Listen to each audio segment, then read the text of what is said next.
Friday, September 22nd. In Warsaw, the battle goes on street by street, house by house.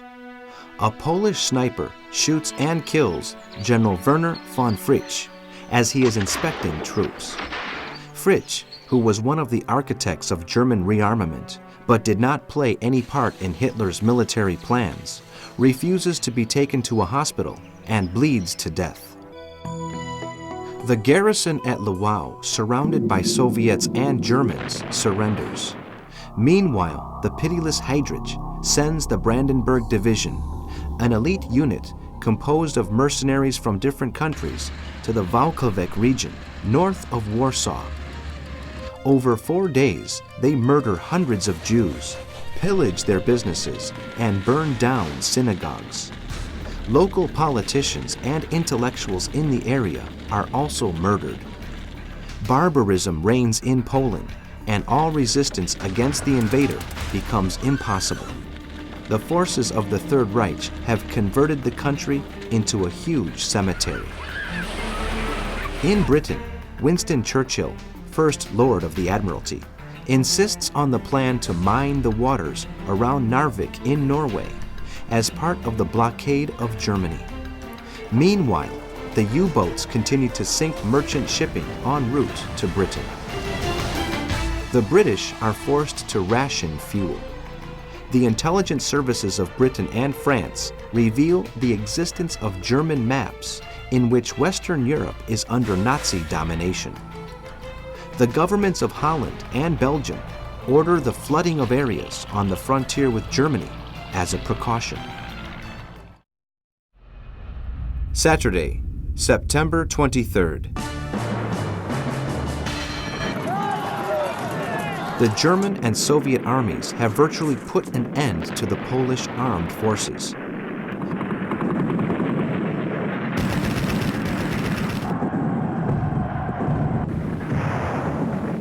Polish Army Chief Marshal Edward Ritz-Smigli has ordered all units that are able to do so to leave the country and join the Allied armies in order to liberate the country at some future date. But with German and Soviet troops everywhere, this is more easily said than done.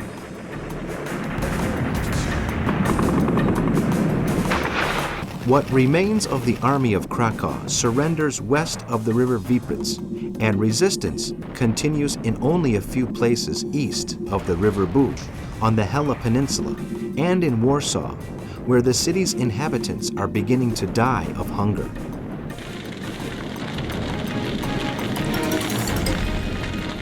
In Krasnobrod, the Polish cavalry managed to halt the march of the 8th German Infantry Division, commanded by General Rudolf Koch-Erpach, who was taken prisoner.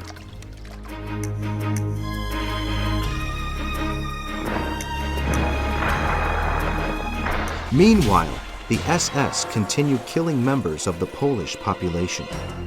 In various places where Jews are celebrating Rosh Hashanah, New Year's Day, they are detained and imprisoned in synagogues, which are then set alight by Reinhard Heydrich's men, who stand around to enjoy the spectacle.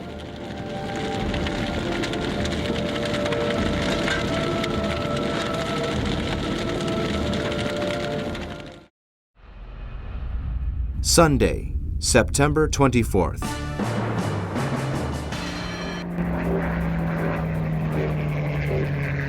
Warsaw endures some of the heaviest bombing of the war.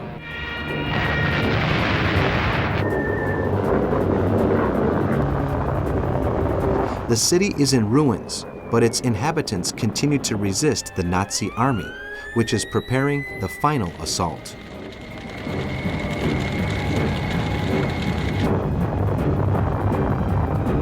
An enthusiastic Goebbels goes on air to inform his German listeners that the battle has been won.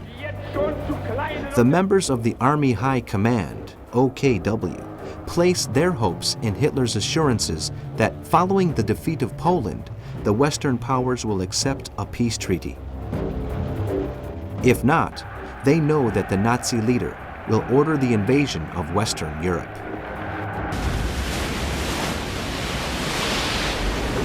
The war at sea intensifies, and the U-boats receive orders to attack any ship that uses the radio when it is being detained. The Kriegsmarine incorporate the battleships Deutschland and Graf Spee into the fleet. The British government tries to dampen the euphoria in Germany by bombing the aeroplane factories of Friedrichshafen and dropping more leaflets over the country, calling on its people to rise up against Hitler. But the Nazi leader can count on massive support. Meanwhile, Stalin takes the first steps toward the invasion of Finland and decrees the closure of the River Neva to finish shipping. Monday, September 25th.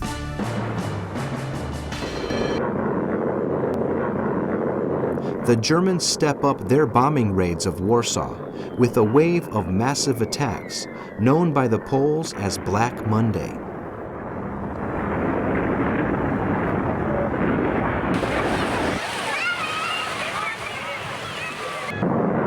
"12,000 German planes drop thousands of incendiary bombs, leveling the city. Chaos and destruction reign in the Polish capital, while the troops of the Wehrmacht prepare for the final assault. The Poles have given up all hope of outside help. The 140,000 soldiers in the city have shown great heroism, but the enormous German war machine is unstoppable. The strategic fortress of Mokotowski in the outskirts of Warsaw has fallen into enemy hands, and its defenders have been brutally dealt with. Hitler visits the front with Walter von Brauchitsch, chief of land forces, and orders leaflets to be dropped over the Polish capital, calling on its defenders to surrender. The Nazi leader tells his generals, "Stop civilians from leaving the city, hunger will make them capitulate." At the same time, the tension increases in Western Europe. There are more intense exchanges of fire in some frontier areas between the batteries of the Maginot Line and Westphal, the German defense system. Tuesday, September 26th. At 8 in the morning, von Brauchitsch orders his troops to storm Warsaw.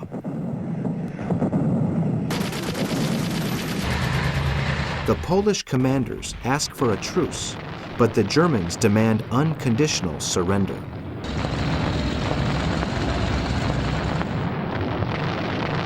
The German infantry has taken the three fortresses to the south of the Polish capital, Mokotów, Dąbrowski, and Czerniaków. All exits from the city are blocked, in accordance with Hitler's orders that civilians must not be allowed to leave.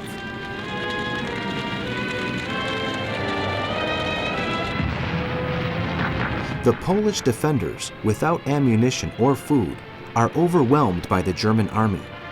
And at dusk, General Julius Rommel, chief of the Army of Warsaw, sends a group of officers to discuss the terms of surrender.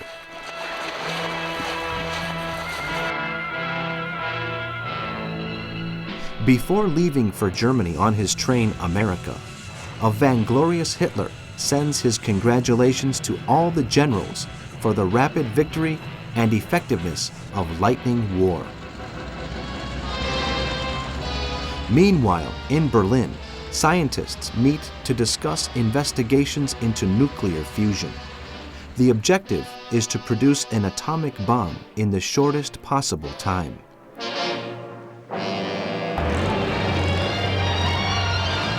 In France, the government decrees the dissolution of the Communist Party as a response to the Soviet invasion of Poland.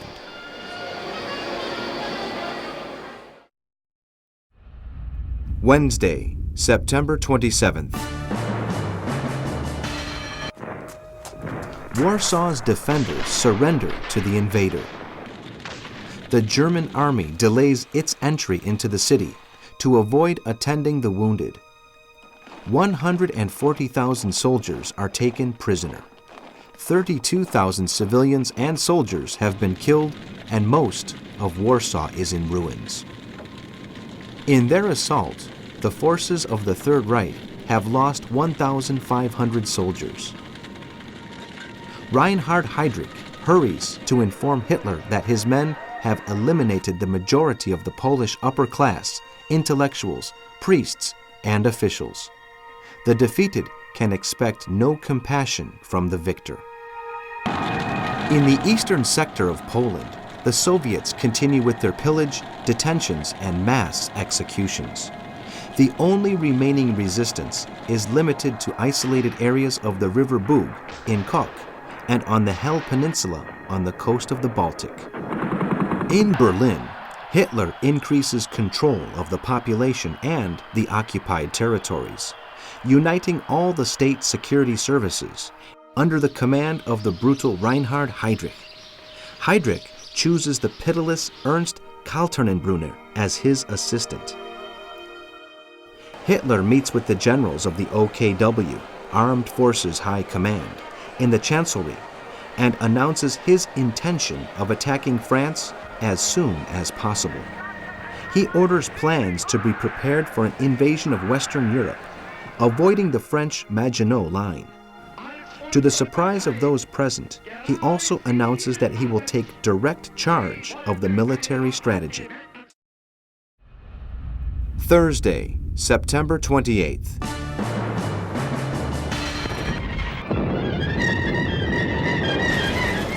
Polish and Soviet forces clash at Zak, to the southwest of Brest, in the area of the River Bug, in the largest battle so far provoked by the Soviet invasion.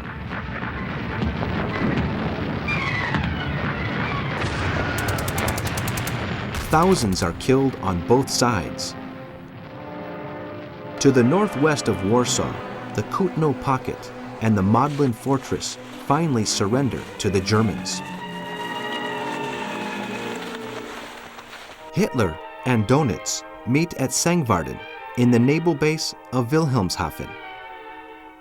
The chief of the U-Bootwaffe informs Hitler that since the start of the conflict, his submarines have sunk 52 enemy ships, but he insists on the necessity of having 300 active units to win the sea war. Meanwhile, in Leningrad, the Nazi foreign minister von Ribbentrop and his Soviet counterpart, Vyacheslav Molotov, sign a treaty of friendship, establishing their frontiers. Germany recognizes Soviet sovereignty over Lithuania in exchange for Warsaw and Lublin being under Nazi domination.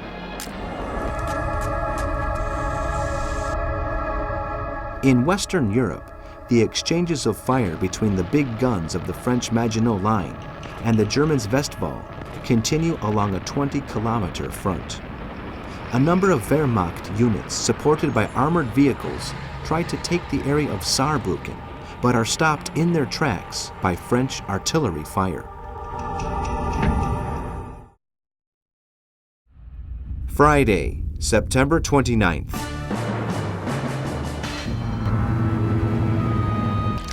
Divided in two, Poland has disappeared from the map, an eastern part occupied by the Soviets and a western by the Germans.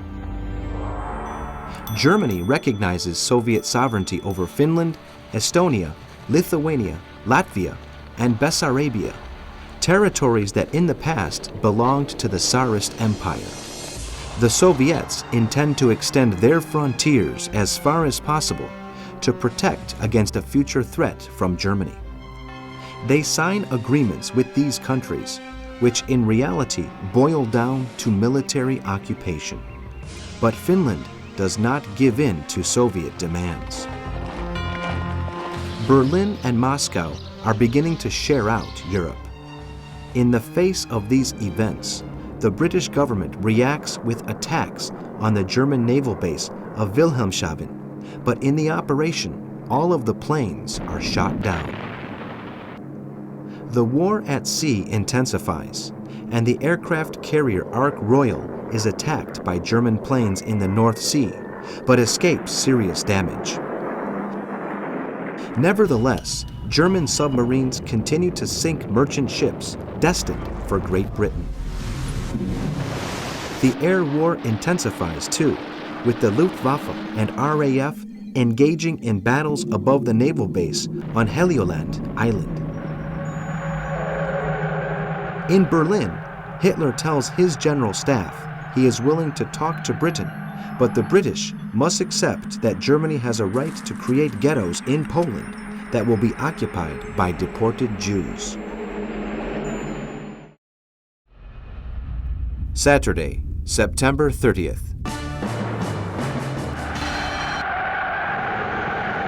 Hitler stands exultant before the German people.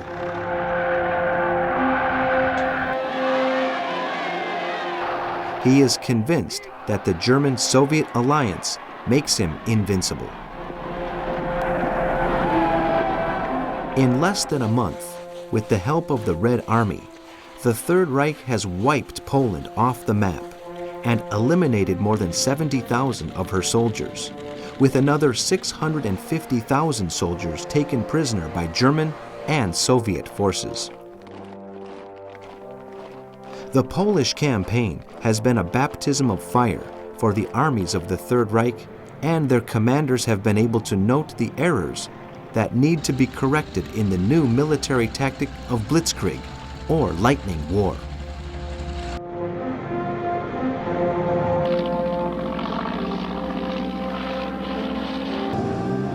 The Polish government in exile, presided by General Władysław Sikorski, is set up in Paris, and 100,000 of its soldiers have managed to escape to Romania, Hungary, and the Baltic states and France.